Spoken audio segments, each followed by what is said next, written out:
Alright, what's up y'all? I'm back with another video. Today we're just going to be making crab cakes and grits. Just a little something different and out the box and inexpensive from what I'm usually used to making. So for this recipe, we're going to be using some breadcrumbs. I just grabbed some garlic and herb.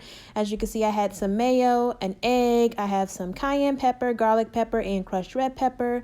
Also have this white onion, some 100% lemon juice. I have the canned crab meat from Bumblebee that I got from Walmart. It was like $2 and some change. And then I just had basic salt and pepper.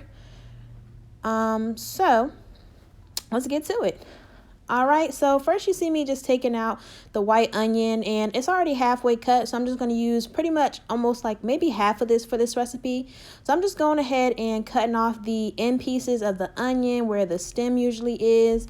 And as you guys can see, there's a little bit of skin up there, so I'm going to just remove that skin just to make it easier to cut. I like to keep the skin up there because I feel like it preserves the freshness for a few more days. And I like to get the most out of all my groceries, even if it's just, you know, a little 10-12 cent onion.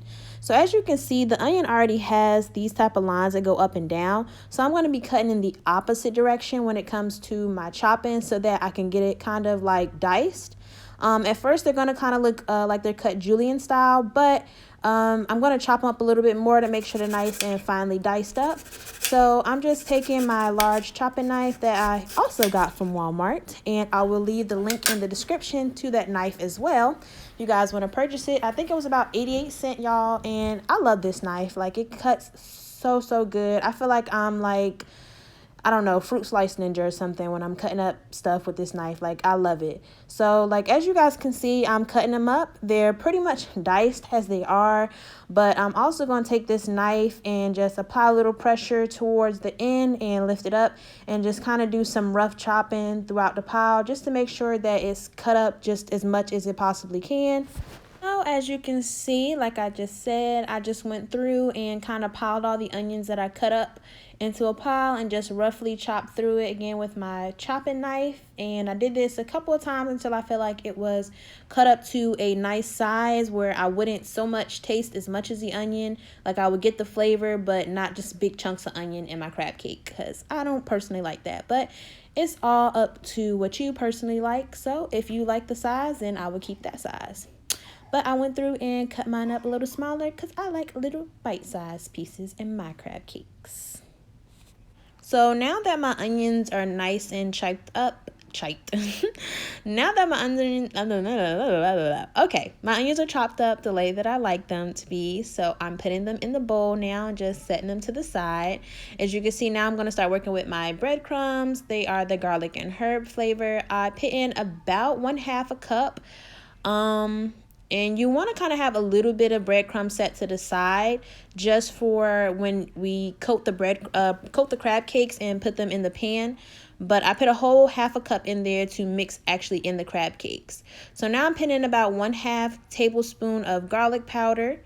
I'm also going to put in 1 egg, and they say to lightly beat the egg, but I usually don't lightly beat my egg before I put it in there. I just go ahead and throw the egg in there, take a good old fork and mix it up. You can use a whisk if you like, but I'm old-fashioned. A fork gets the job done, and I personally hate washing whisks. So I'm going to use a fork because it's easier to wash. So as you can see, that's the consistency of it. It's kind of really clumpy. Now I just went ahead and added in about 1/2 tablespoon of lemon juice. Just give it a little nice citrus flavor. And then I added in about 1/4 cup of mayonnaise. And after I made sure that my mayonnaise was added in, I just went back in and of course did a little bit more stirring just to make sure that every ingredient that I have added into the mixture thus far was evenly mixed and there was no leftover pockets of like mayonnaise or eggs. I just like to make sure things are thoroughly mixed. And sometimes I put them in a mixer or a blender, but I felt like this was an easy hand job, especially considering the small quantity of crab cakes that I'm trying to make. So I did it by hand, y'all, old-fashioned way, with the fork. All right, so this is the crab meat that I use. This is white canned crab meat from the Bumblebee brand, and I just got this from my local Walmart. Like I said, it was about $3. It does come with this little paper plastic thing. I don't know what it's for, y'all, but I made sure I got all the crab meat that I could off of that, and off of the remainder of what was left over in the can as well. So after I did that, I went ahead and started to mix in the crab meat with all the rest of the ingredients. And I just want to mention how good of a ratio I feel like the crab meat was to the other ingredients. So I feel like 1 can was a pretty good amount. So this is what it looked like towards the end. And now I'm just adding in those onions that I chopped up earlier. And I would say that's about a half a cup of onions. I didn't want too many onions like I mentioned. I just wanted enough onion where I would have the flavor and taste it, but not be overpowered by the onions themselves. So I'm just going to take a little bit of my breadcrumbs and sprinkle them on top of my cutting board. You can use a bowl, probably will be easier, but I just like to use whatever I have. I'm really big on not making a lot of dishes, as you can see. So I took my crab cake and formed them into a ball the best I could, and then I'm just lightly putting them in the breadcrumb just to get like a light layer of breadcrumbs on the outside. That kind of keeps them together and gonna give it that nice crisp outside and moist inside.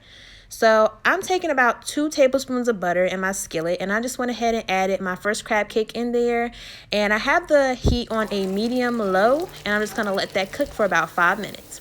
So this is what the rest of the crab cakes look like. They have both been all 4 of them have been flipped on either side, and they cooked for about 5 minutes each on each side. I just want to show you guys how crispy they look and how they came out thus far. They are technically finished because they are lightly golden brown, but I'm gonna let mine just kind of chill in the pan for a little bit just to kind of crisp up a little bit more. I like them a little dark. So at this point, I wanted to go ahead and start working on making my grits for this recipe. And instead of using water like you would use with normal grits, I'm going to use a little bit of chicken stock, and to be exact, I use about 1 full cup of chicken stock for this recipe.